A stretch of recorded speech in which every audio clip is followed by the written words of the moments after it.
and Zoran can try. Zoran is talking a little bit about his experiences with porting. How much time do we have? 3 minutes. Okay, then we'll make it short. I already told you what it's all about. It's a Java neural network framework. It is very convenient, easy to use for beginners, and can be very easily customized by the advanced users. It is being used in education, research, and also for some real-world problems typical for neural networks like image recognition, optical character recognition, stock market prediction, etc.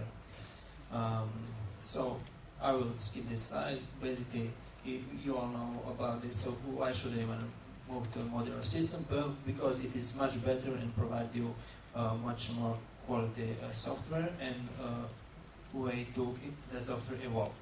So basically what we had is we had existing application that we wanted to move to a modular system, and the whole thing about it is how do you divide that existing application into modules. And at the same time we wanted during the porting to get a usable working application as soon as possible. So we were discussing a lot, and we concluded nothing at the beginning. So we started.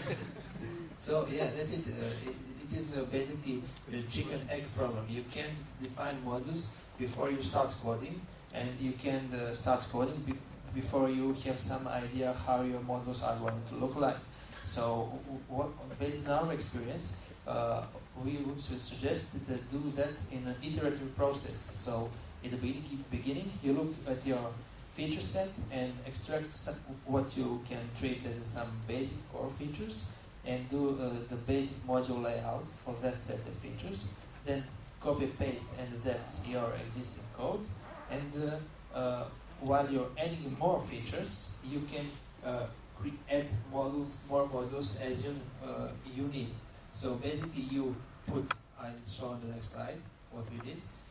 We created one module which will act as an IDE. It will be graphical user interface, and one module which contains domain logic. It is a Neuroph library wrapper. So this is basically module view pattern, as you all know. So this is very good starting point.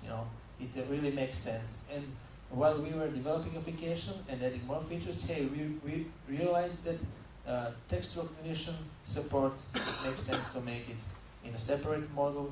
Also image recognition and the handwritten letters recognition. You see here both text recognition and handwritten letters recognition module, they depend on the image recognition module, which on the other side depends on the neural network library.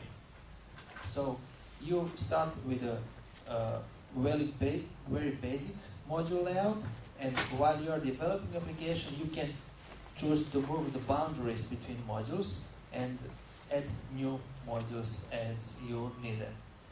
So at the next picture, this is how the application looked like before we started porting. So this is a typical string application, and on this module you see how it looked when we finished. So our basic motivation when we started the porting was to get really professional looking user interface. It's an IDE. So here we have a project view, here we have the navigator view, this is a wizard system.